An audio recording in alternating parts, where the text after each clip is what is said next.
ओम नमः शिवाय। हर हर महादेव। प्रिय भक्तों, आपने पिछले अध्याय में एक वृद्धा की अत्यंत करुणा और श्रद्धा से भरी कथा सुनी, जहां केवल बेलपत्र अर्पण से भगवान शिव ने उसे कैलाश लोक प्रदान किया। अब अध्याय 8 में हम सुनेंगे रुद्राभिषेक की दिव्य महिमा और एक ऐसे योद्धा राजा की कथा जो श्रावण मास में शिव पूजन कर अजय बन गया।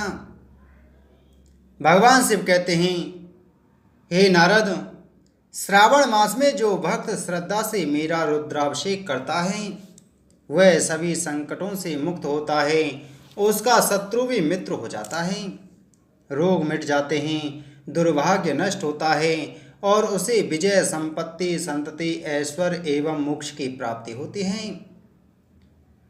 प्राचीन काल में उत्तरी भारत में विक्रम केतु नामक एक पराक्रमी और धर्मात्मा राजा राज करता था।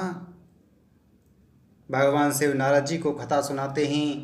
आगे कहते हैं, वह अपने पराक्रम से प्रसिद्ध था, परंतु एक बार उसे पड़ोसी राजा से युद्ध का सामना करना पड़ा।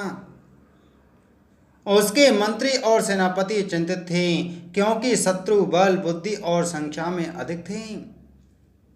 तभी ऋषि का आगमन और शिव व्रत की सलाह दी जाती है।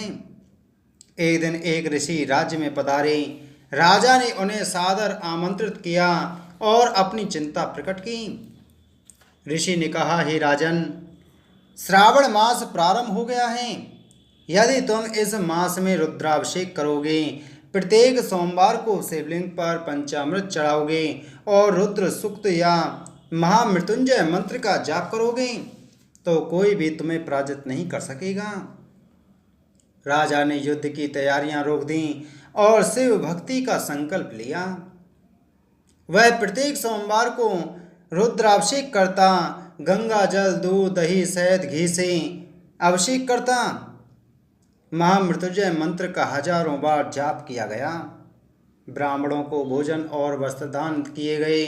राजमहल में शिव पुराण का पाठ और भजन कीर्तन आरंभ हुआ। श्रावण मास के अंतिम सोमवार के दिन शत्रु ने आक्रमण कर दिया, परंतु आश्चर्य, जैसे ही युद्ध आरंभ हुआ, शत्रु सेना में भय व्याप्त हो गया। उनके रथ टूटने लगे, घोड़े पथ से भटक गए और वीर सैनिक आत्मसमर्पण करने लगे। राजा विक्रम केतु की सेना बिना रक्तपात के विजय प्राप्त कर गई। रात्रि में राजा को स्वप्न आया। भगवान शिव ने दर्शन देते हुए कहा, हे वत्स, श्रावण मास में तेरा रुद्राभिषेक संयम और श्रद्धा से मैं अत्यंत प्रसन्न हुआ हूँ। मैं तुझे विजय, कीर्ति और अंत में शिवधाम प्रदान करता हूँ। विक्रम केतु ने आजीवन भगवान शिव की सेवा की। जब उसका अंतिम समय आया तो शिवदूत उसे ले गए और कैलाश पर उसे गणों के समान स्थान मिला। भगवान शिव नारद से कहते हैं कि हे नारद, रुद्राभिषेक श्रावण मास की सर्वोत्तम साधना है। यह जीवन में विजय, शांति और मोक्ष तीनों देता है। भगवान शिव अपने भक्त के लिए अदृश्य रूप में रक्षक बन जाते हैं। राजाओं से लेकर सामान्य जन तक शिव भक्ति सभी को फल देती है। इसलिए हे नारद, सभी मनुष्यों को श्रावण मास में मेरी पूजा जरूर करनी चाहिए। शिवलिंग पर रुद्राभिषेक और भजन कीर्तन करना चाहिए। श्रावण मास में अगर श्रद्धा से एक बेल पत्र का पत्ता भी कोई चढ़ाता है तो उसके लिए मैं हमेशा तैयार रहता हूँ और दौड़ा दौड़ा उसके पास चला जाता हूँ। ईश्वर ने कहा, सनत कुमार, अब मैं आपसे पाप को नाश करने वाले बुध तथा बृहस्पति व्रत को कहूँगा, जिसे श्रद्धा के साथ करके प्राणी उत्तम सिद्धि प्राप्त करता है। ब्रह्मा ने इंद्र को ब्राह्मण के राजासन पर अभिषिक्त किया। किसी काल में चंद्रमा ने श्री बृहस्पति की तारा नाम वाली पत्नी को देखा। वह रूप यौवन संपन्न, लावण्य मद गर्भित देख उसके रूप पर मोहित हो कामवान के वश में हो गया। अपने घर में रख चंद्रमा ने गुरु पत्नी को बल से उपभोग किया। इस प्रकार बहुत काल बीत जाने पर उसके एक पुत्र हुआ। वह विद्वान, रूपशाली, सर्व लक्षणों से युक्त बुद्ध नाम से प्रसिद्ध था। बृहस्पति अपनी स्त्री को खोजते हुए चंद्रमा के घर में गए। चंद्रमा से कहा, मेरी पत्नी दे दो। गुरु की पत्नी के साथ तुमने कैसे गमन किया? गुरु तल्प पाप से तेरा कैसे छुटकारा होगा? इस बड़े पाप के संयोग में तुम्हारी कैसे बुद्धि हुई? तेरी इस प्रिया तथा अपनी गुरु की स्त्री को मुझे चुपचाप दे दो। यदि ऐसा ना करोगे तो इंद्र सभा में तेरे इस पाप को कहूँगा। बृहस्पति के यूं कहने पर भी कलंकित चंद्रमा ने गुरु पत्नी तारा को नहीं लौटाया।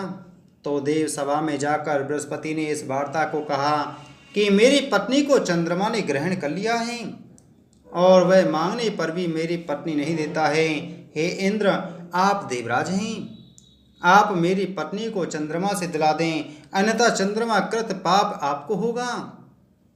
इसमें संशय नहीं, क्योंकि राज्य का पाप शास्त्र के निर्णय से राजा को ही भोगना पड़ता है। दुर्बल का बल राजा है, यह पुराण में कहा गया है।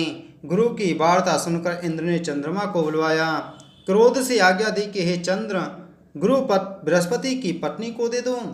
अन्य की पत्नी के साथ गमन करना पाप कहा गया है। गुरु पत्नी के संग गमन तो महापाप है। अतः हे चंद्र, गुरु की भार्या को बिना विचारे ही लौटा दो। इंद्र की वाणी को सुन निशापति ने कहा, आपकी आज्ञा से भार्या को देता हूँ, पर पुत्र को ना दूंगा।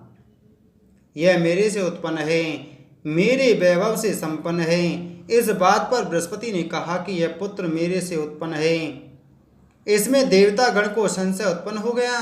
देवताओं ने यह विचार, किसके शरीर से पुत्र पैदा है, इस वार्ता को माता जानती है। देवताओं ने बृहस्पति की पत्नी तारा से पूछा, किसके द्वारा गर्भ है? हे कल्याणी, सत्य कहना, तुम मिथ्या वाणी मत कहना। लज्जा से संपन्न तारा ने कहा, चंद्र का और बृहस्पति का क्षेत्रज पुत्र है। आप लोग जिसे सुयोग जाने उसे दें। ऐसी वाणी सुन देवताओं ने शास्त्र से विचार कर उस बुद्ध लड़के को चंद्रमा को दिया। इससे गुरु को खिन्न देख देवों ने दोनों को वर दिया। चंद्रमा से कहा कि हे चंद्र, तुम घर जाओ, यह पुत्र तुम्हारा है। चंद्रमा तथा बृहस्पति, पुत्र यह ग्रह होगा। हे सुराचार्य, और भी सो बात को ग्रहण करो। जो मेधावी दोनों को मिलकर एक साथ व्रत करेगा उसे सब सिद्धि होंगी, यह सत्य है। शंकर के प्रिय श्रावण महीने के प्राप्त होने पर बुध और गुरुवार के दिन जो अर्चन करता है वह दीर्घायु तथा संपूर्ण गुणों से युक्त पुत्र प्राप्त होता है। जो प्राणी खजाने में मूर्ति लिखकर यदि अर्चन करेगा तो उसके खजाने की अभिवृद्धि होगी तथा उसका क्षय नहीं होगा। पाकशाला में लिखकर अर्चन करने से पाक वृद्धि और देवानगर में लिखकर अर्चन करने से देव की दया होती है। शयन ग्रह में लिखकर अर्चन करने से स्त्री का वियोग कभी नहीं होता है। धान्य ग्रह में लिखकर अर्चन करने से धान्य की वृद्धि हो जाती है। इस तरह तटस्थान में उसका फल होता है। 7 साल व्रत करके उद्यापन करें। सोने की प्रतिमा का निर्माण विधि द्वारा अर्चन करें। 16 उपचार द्वारा विसर्जन कर होम करें। तिल, घी तथा खीर प्रज्वलित अग्नि में दें। चिड़चिड़ा तथा पीपल की संविदा से होम कर पूर्ण आहुति कर मामा तथा भांजे को अच्छा भोजन कराकर अन्य ब्राह्मणों को भोजन कराएं और स्वयं भी भोजन करें। इस प्रकार 7 साल तक व्रत करने वाला व्रती सब इच्छाओं को प्राप्त कर लेता है। सनत कुमार ने शंकर से कहा, हे भगवान, आपने जो मामा तथा भांजे को भोजन कराओ ऐसा कहा, इसके कारण को कहें। ईश्वर ने कहा, हे सनत कुमार, पहले समय में मामा और भांजा दोनों दरिद्र थे। वे दोनों भोजन के लिए घूमते हुए थक गए। किसी सुंदर नगर में वे दोनों धान्य मांगने के लिए गए। उस सुंदर नगर में श्रावण महीने में उसी व्रत को करते देखा, पर बुद्ध तथा गुरु का कहीं व्रत नहीं देखा।